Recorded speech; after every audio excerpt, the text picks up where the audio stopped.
Hello दोस्तों, मैं अर्जुन, आपका गुरुकुल टीम यूट्यूब चैनल पर स्वागत है।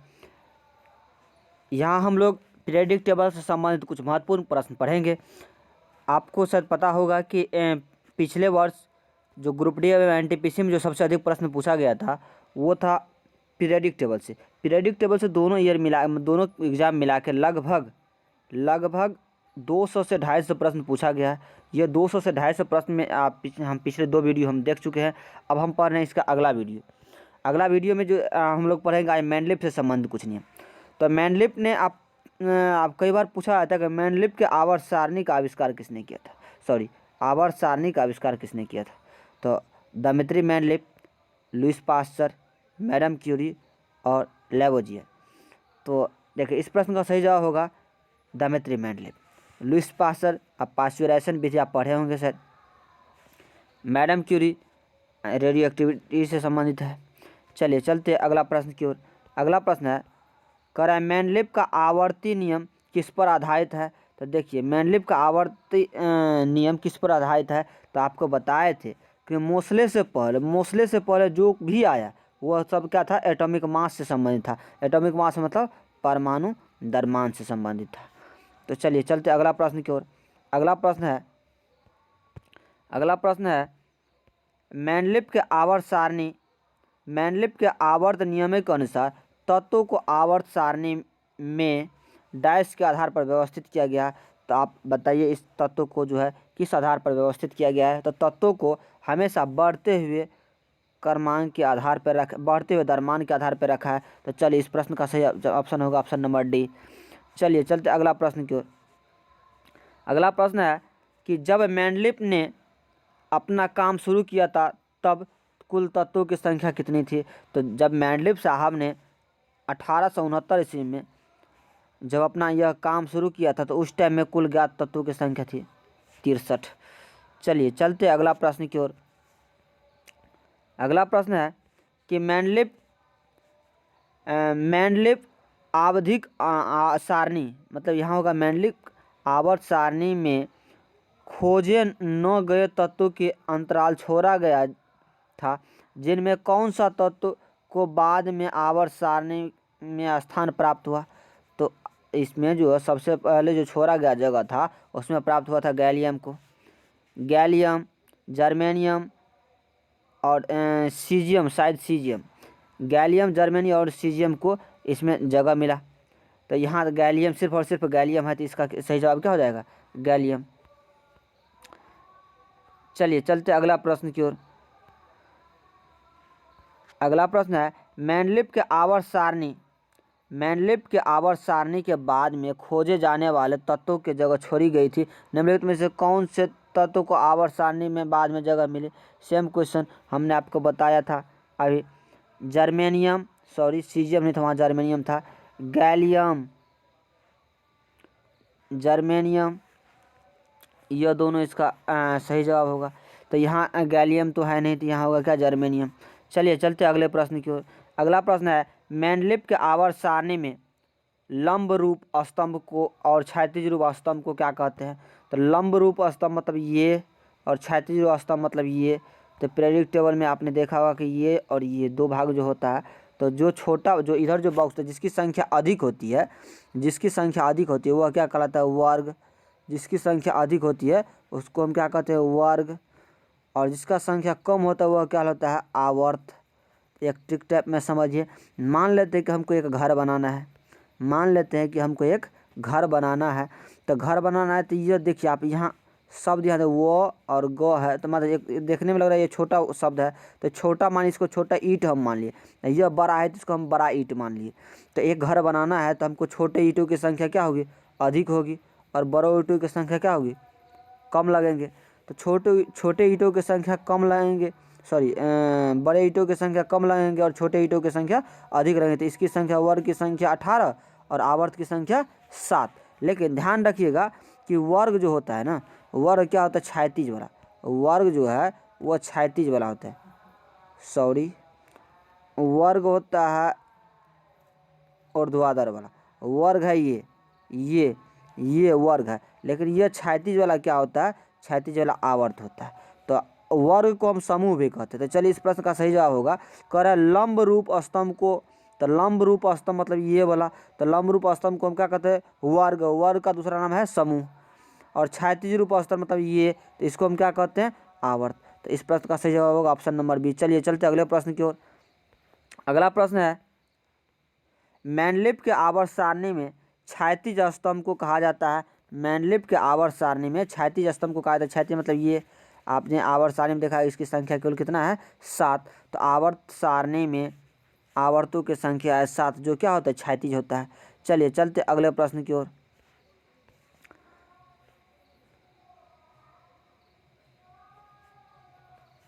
चलिए अगला प्रश्न की ओर चलते हैं। अगला प्रश्न है, रासायनिक गुणों के मध्य मैनलिफ ने इन तत्वों के साथ मिलकर बने यौगिक का पर ध्यान केंद्रित किया था। कह रहा है कि रासायनिक गुणों के मध्य मैनलिफ ने इन तत्वों के साथ मिलकर बने यौगिक पर ध्यान केंद्रित किया था। आप ध्यान दीजिए कि मैनलिफ साहब ने हाइड्रोजन और ऑक्सीजन से मिले हुए तत्व जो थे, मिले हुए जो यौगिक थे, उस पर उन्होंने अपना ध्यान केंद्रित किए थे। चलिए चलते अगले प्रश्न की ओर। अगला प्रश्न है, चलिए चलते अगला प्रश्न की ओर। अगला प्रश्न है कि मैनलिफ के आवर्त सारणी में तत्वों के गुण उनके डाइस का आवधिक स्वभाव माना जाता है। तो परमाणु संख्या, कहने का मतलब मैनलिफ का जो आवर्त सारणी था वह किस पर आधारित था, तो परमाणु संख्या, परमाणु द्रव्यमान, परमाणु आकार और आयनीकरण एंथैल्पी। तो इस प्रश्न का सही जवाब होगा आयनिक द्रव्यमान। चलिए चलते अगले प्रश्न की ओर। अगला प्रश्न है, अगला प्रश्न है, तत्वों के उनके द्रव्यमान के आधार पर वर्गीकृत करने का श्रेय किसे जाता है। तत्वों का उनके द्रव्यमान के आधार पर वर्गीकृत करने का श्रेय किसे जाता है। इस प्रश्न का सही जवाब है डेमेट्री मैनलिफ। तो कह रहा है, देखिए तत्वों को उनके द्रव्यमान के आधार पर वर्गीकृत करने का श्रेय मैनलिफ को जाता है। 1869 ईस्वी में मैनलिफ के एक नियम का प्रतिपादन किया था, जिसे आवर्ती नियम भी कहा जाता है। इस नियम के अनुसार तत्वों का रासायनिक गुण एवं भौतिक गुण के परमाणु द्रव्यमान का फलन होते हैं। कहने का मतलब तत्वों का भौतिक गुण एवं रासायनिक गुण उनके परमाणु द्रव्यमान पर निर्भर करता है। चलिए चलते अगले प्रश्न की ओर। अगला प्रश्न है, डेमेट्री मैनलिफ ने तैयार किया था अराजकता का सिद्धांत, रासायनिक तत्वों की आवर्त सारणी, अल्फा अभाव। देखिए इस प्रश्न का सही जवाब है रासायनिक तत्वों का आवर्त सारणी। चलिए चलते अगला प्रश्न की ओर। अगला प्रश्न है कि मूल तत्वों की आवर्त सारणी बनाने वाले पहले वैज्ञानिक कौन थे। मूल तत्वों की आवर्त सारणी बनाने वाले पहले वैज्ञानिक कौन थे। इस प्रश्न का सही जवाब होगा ऑप्शन नंबर सी मैनलिफ। देखिए 2016 एनटीपीसी का क्वेश्चन है। तो इस प्रश्न का देखिए बहुत सारी लोगों के माइंड में कन्फ्यूजन आएगा कि सबसे पहले तो आपने बताया था कि डोब्रेनर आए थे, तो डोब्रेनर ने आया था तत्वों का वर्गीकरण करने के लिए, न कि आवर्त सारणी बनाने के लिए। वर्गीकृत करके एक जगह अपना पढ़े थे, लेकिन आवर्त सारणी बनाने का पहला प्रयास किया किसने, मैनलिफ ने। चलिए चलते अगला प्रश्न की ओर। अगला प्रश्न है, करे तत्वों के गुण उनके परमाणु द्रव्यमान के आवधिक प्रकार होता है, यह किसका कथन है। तो यह कथन आपने अभी तुरंत पढ़ा। यह कथन क्या है, किसका है, मैनलिफ के आवर्त का नियम है। चलिए चलते अगला प्रश्न की ओर। अगला प्रश्न है, अगला प्रश्न कह रहा है कि निम्नलिखित में से कौन सा तत्व मैनलिफ के आवर्त सारणी का एक निश्चित स्थान नहीं पा सका। कह रहा है निम्नलिखित में से कौन सा ऐसा तत्व है जो मैनलिफ के आवर्त सारणी में एक निश्चित स्थान नहीं पा सका।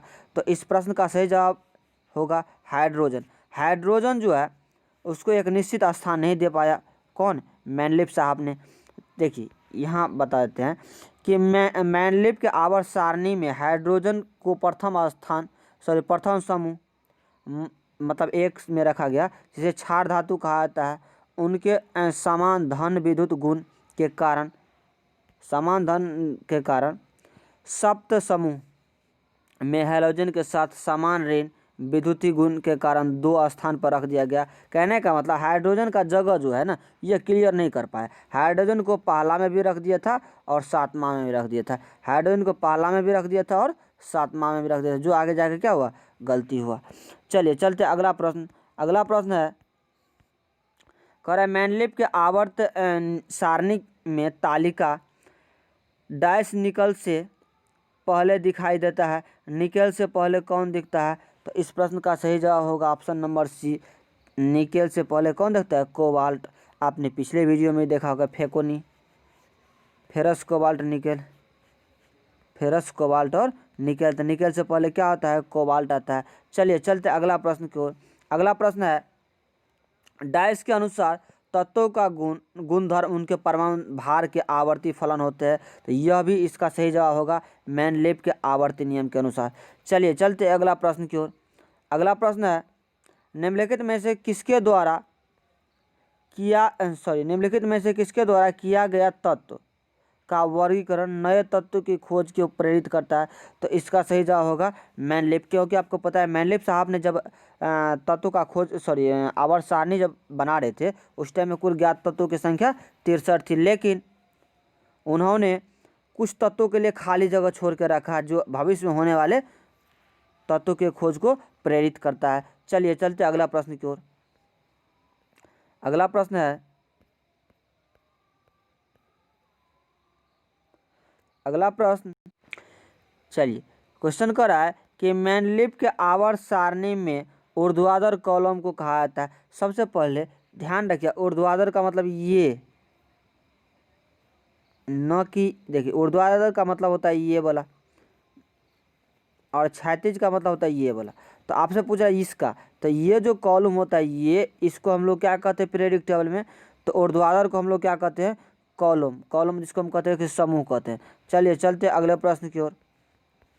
अगला प्रश्न है, मेंडलीव के आवर्त सारणी में तत्व को किस क्रम में व्यवस्थित किया गया है? तो उसको जो व्यवस्थित किया गया था, ऑप्शन है परमाणु द्रव्यमान के बढ़ते क्रम में, परमाणु द्रव्यमान के घटते क्रम में, परमाणु क्रमांकों के बढ़ते क्रम। देखिए आपको जब भी सोचना है कि मेंडलीव मिल जाए, मतलब मोसले को छोड़कर, मोसले या कहीं कहीं मोजले लिखता है, तो मोसले को छोड़कर बाद बाकी जो भी मिले ना, सब में ध्यान रखना कि परमाणु द्रव्यमान के बढ़ते हुए क्रम पे उन्होंने दिमाग लगाए थे। लेकिन एक चीज़ और ध्यान रखना कि यह रूसी वैज्ञानिक थे। मेंडलीव कहाँ के वैज्ञानिक थे, रूसी वैज्ञानिक थे। और डोब्रेनर कहाँ के थे, जर्मन वैज्ञानिक थे। न्यूलैंड्स कहाँ के थे, अंग्रेजी वैज्ञानिक थे। चलिए तो इस प्रश्न का सही जवाब होगा परमाणु द्रव्यमान के बढ़ते क्रम में। चलिए चलते अगले प्रश्न की ओर। अगला प्रश्न कह रहा है कि मेंडलीव ने जब कार्य शुरू किया तो तत्वों की कुल संख्या कितना था? हमने आपको पिछले वीडियो में इसी वीडियो में बताया था कि उस टाइम में कुल कितना तत्व था, उस टाइम में 63 तत्व था। चलिए चलते अगले प्रश्न की ओर। अगला प्रश्न है कि मेंडलीव के आवर्त सारणी में निम्नलिखित मेंडलीव के आवर्त सारणी में निम्नलिखित समूह में से किस तत्व समूह के बाद तालिका की जगह मिली? तो देखिए आपको कह रहा है कि मेंडलीव के आवर्त सारणी में जो खाली जगह उन्होंने छोड़ दिए थे, तो उसमें किसको जगह मिला? तो ये 2 चीज़ तो हम आपको पहले ही बताए थे, जर्मेनियम और गैलियम। जर्मेनियम और गैलियम तो हम आपको बता दिए थे। देखिए यहाँ पर भी जर्मेनियम और गैलियम है। तो ध्यान रखना, इस प्रश्न का सही जवाब होगा, अब देखिए यहाँ पर यहाँ जो गलती होगा, यहाँ देखिए यहाँ कैल्शियम डाल दिया है, ये तो सीधी से मेरा गलती हो गया। अब ये जो मेरा गलती हो गया, तो अब जो गलती हुआ तभी हम इसको सुधार करने का कोशिश करते हैं। देखिए चलिए, जैसे मैंने आपको बताया कि स्केडियम, गैलियम और जर्मेनियम, तो ये जो 3 चीज़ दिया गया, तो इसको क्या मिला हमको, बाद में जाकर जगह मिला। यहाँ पर देखिए कैल्शियम दे दिया जो कि है नहीं, मैग्नीशियम है नहीं, सोडियम है नहीं। तो इस प्रश्न का सही जवाब होगा SCGA और G। चलिए चलते अगले प्रश्न की ओर। यही मेंडलीव, देखिए आपसे कई बार पूछा जाता है कि मेंडलीव के आवर्त सारणी का गुण मतलब दोष क्या है, तो वो हम आगे पढ़ेंगे। देखिए थोड़ा इसका डिस्कशन पढ़ लेते हैं। कह रहा है मेंडलीव ने अपने आवर्त सारणी के कुछ स्थान रिक्त छोड़ दिया था। इन रिक्त स्थानों को दोष रूप में देखने के बजाय मेंडलीव के दृढ़ता रूप में ऐसे तत्वों का अस्तित्व का अनुमान किया जा रहा है। किया गया जो उस समय तक ज्ञात नहीं था। बाद में मेंडलीव के आवर्त सारणी में एस्केडियम, गैलियम और जर्मेनियम 3 तत्वों को जगह मिले। ध्यान रखिएगा, आपसे कई बार क्वेश्चन पूछा था किस किस तत्वों को मिला, एस्केडियम, गैलियम तथा जर्मेनियम को। चलिए चलते हम अगले प्रश्न की ओर। अगला प्रश्न है कि मेंडलीव के आवर्त सारणी डाइस के दौरान एक जर्मन पत्रिका में प्रकाशित हुआ था। चलिए इस प्रश्न का सही, मेंडलीव के आवर्त सारणी के दौरान, मेंडलीव के आवर्त सारणी डाइस के दौरान जर्मन पत्रिका में प्रकाशित हुआ था। तो ध्यान रखिएगा, मेंडलीव साहब ने 1869 ईस्वी में आवर्त सारणी से संबंधित नियम दिया और उसके अगले 3 साल के बाद 1872 ईस्वी में जाके इसका नियम प्रतिपादित हुआ था। इस प्रश्न का सही जवाब होगा ऑप्शन नंबर डी। चलिए चलते हैं हम अगले प्रश्न की ओर। अगला प्रश्न कह रहा है कि निम्नलिखित में से कौन सा तत्व मेंडलीव के आवर्त सारणी में इक्का एल्यूमिनियम का जगह लिए। इक्का एल्यूमिनियम का जगह इन्होंने कौन सा लिए, इक्का एल्यूमिनियम का जगह क्या लिए, गैलियम लिए। कह रहा है कि जब मेंडलीव के आवर्त सारणी प्रकाशित हुई तब गैलियम जर्मेनियम तत्वों की खोज नहीं हुई थी। उन्होंने एल्यूमिनियम और सिलिकॉन के नीचे एक एक रिक्त स्थान छोड़ दिए थे। इन तत्वों को इक्का एल्यूमिनियम और इक्का सिलिकॉन कहते हैं। जो एल्यूमिनियम के नीचे जो जगह छोड़े थे उसको हम क्या कहते हैं, इक्का एल्यूमिनियम और इक्का सिलिकॉन कहते हैं। देखिए अब अगला चीज़ कर रहा है, मेंडलीव ने न केवल गैलियम और जर्मेनियम तत्वों को होने की प्रायुक्ति की, बल्कि इन तत्वों के प्रायुक्तिक गुणधर्मों और प्रायोगिक गुणधर्मों को सारणी में सूचीबद्ध किया। कहने का मतलब जो एल्युमिनियम और सिलिकॉन के नीचे जगह छूटा होता है खाली खाली, तो एल्युमिनियम का जो जगह खाली था उसको हम क्या कहते हैं, इक्का एल्युमिनियम, और जो जर्मेनियम का जगह जो खाली था उसको हम कहते थे इक्का जर्मेनियम। तो आपसे यह प्रश्न पूछता है कि इक्का एल्युमिनियम का जगह किसने लिया, तो इक्का एल्युमिनियम का जगह किसने लिया, तो इक्का एल्युमिनियम का जगह लिया गैलियम। ध्यान रखिएगा, मतलब नहीं होगा तो याद रखिएगा AG, मतलब AG जब शादी ब्याह होता है तो हस्बैंड को वो कहते हैं AG। तो ध्यान रखिएगा ट्रिक के तौर पे ताकि आपको याद रहे AG। तो AG मतलब एल्युमिनियम के नीचे क्या चीज़ आया, गैलियम आया। चलिए चलते हम अगले प्रश्न की ओर। अगला प्रश्न है कि उस रूसी रसायनज्ञ का नाम बताइए जिसने यह प्रतिपादित किया कि तत्वों का गुणधर्म उनके परमाणु द्रव्यमान के आवधिक कार्य है। तो इस प्रश्न का तो आप कई बार पढ़ चुके हैं। इस प्रश्न का सही जवाब होगा मेंडलीव। आपको पता है रूसी वैज्ञानिक मात्र और मात्र मेंडलीव ही था इस चीज़ से संबंधित। चलिए चलते अगले प्रश्न की ओर। अगला प्रश्न है, निम्नलिखित में से किसने कहा है कि तत्वों का गुण उनके परमाणु द्रव्यमान के आवर्ती फलन होते हैं। इस प्रश्न का भी सही जवाब है मेंडलीव ने। चलिए चलते हैं अगला प्रश्न की ओर। अगला प्रश्न है, आधुनिक आवर्त सारणी में तत्वों को व्यवस्थित किया गया है। आधुनिक आवर्त सारणी में तत्वों को वर्गीकृत किया, आधुनिक आवर्त सारणी में तत्वों को व्यवस्थित किया गया है। चलिए इस प्रश्न का सही जवाब होगा परमाणु क्रमांक के बढ़ते क्रम है। जो अभी वर्तमान में चल रहा है, जो वर्तमान में जो हम लोग चला रहे हैं उसमें क्या चीज़ माना गया, परमाणु क्रमांक को, न कि परमाणु द्रव्यमान को। चलिए चलते अगला प्रश्न की ओर। अगला प्रश्न है,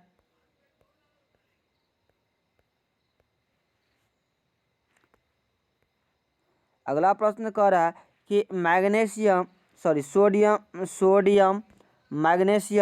sodium magnesium aluminium silicon potassium sulphur chlorine argon आधुनिक आवर्त सारणी में डाइस आवर्त में रखा गया था। तो इस प्रश्न का सही जवाब आप बताएंगे द्वितीयक में, चतुर्थ में, तृतीयक में, प्रथम में। इस प्रश्न का सही जवाब तृतीयक में रखा गया, मतलब तृतीय आवर्त में रखा गया था। कर रहा है sodium magnesium aluminium silicon phosphorus sulphur chlorine argon, यह सभी चीज़ों को कौन से आवर्त में रखा गया था, यह कौन सा होगा, तृतीय आवर्त में रखा गया।